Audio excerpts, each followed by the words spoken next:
Good evening. Russia is amassing tens of thousands of troops for an all-out assault on eastern Ukraine. That's according to Ukrainian President Vladimir Zelensky. He says Ukraine is ready for the major offensive. The explosion icons on this map indicate where there's been recent intense fighting. Putin has appointed a notorious general, nicknamed the Butcher of Syria, to lead the offensive. He has a ruthless history of targeting civilians, and it's raising fears the invasion is about to enter an even more brutal and cruel phase. Satellite images show an 8-mile-long convoy of Russian military vehicles on the move in eastern Ukraine. The Pentagon says Russia is refocusing its forces on the eastern front after the full-scale invasion largely failed. Whatever the Russian plans are, whatever their goals for this new commander are, they're still going to have to reckon with a very stiff, very effective, very capable, and quite frankly, I've used this word before, but very nimble Ukrainian defense. The Pentagon is warning this next phase of the war will likely be drawn out and very bloody. We begin tonight's coverage with NBC's Ali Arouzi reporting live in the city of Lviv in western Ukraine. Ali, good evening. Good evening, Carl. Well, there's a sense of desperation and fear amongst Ukrainians in the Donbass region in the east of this country.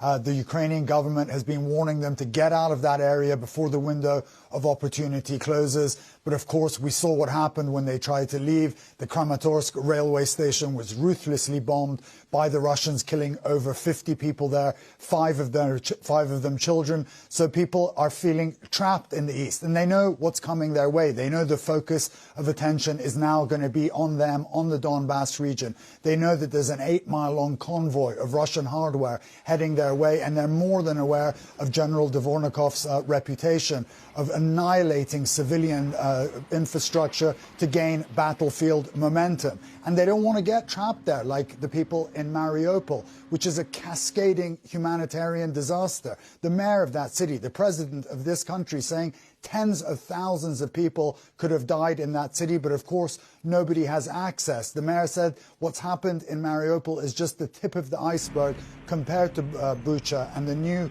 war crimes that are coming to light in Borodyanka, where new mass graves have been uncovered.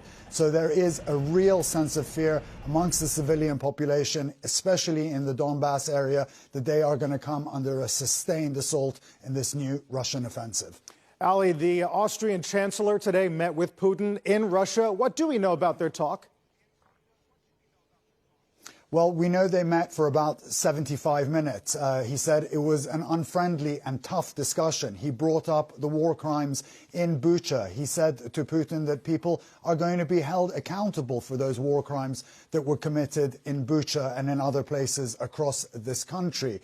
He told Putin that the Europeans and the rest of the global community are going to keep tightening sanctions on Russia as long as Russia keeps killing Ukrainian people. But he also said that he was not optimistic that Putin was going to change his mind. He thought that he was dead set on this path that he's going on. But he did say that he thinks it was worth going there to talk to him, to tell Putin the realities of the ground, what's going on here. And of course, he had just visited Ukraine himself before going to Russia, and he told Putin of the unmeasurable suffering that the Ukrainian people are going through. It didn't seem to get through to Putin, but he did seem to think it was still worth telling him. Carl?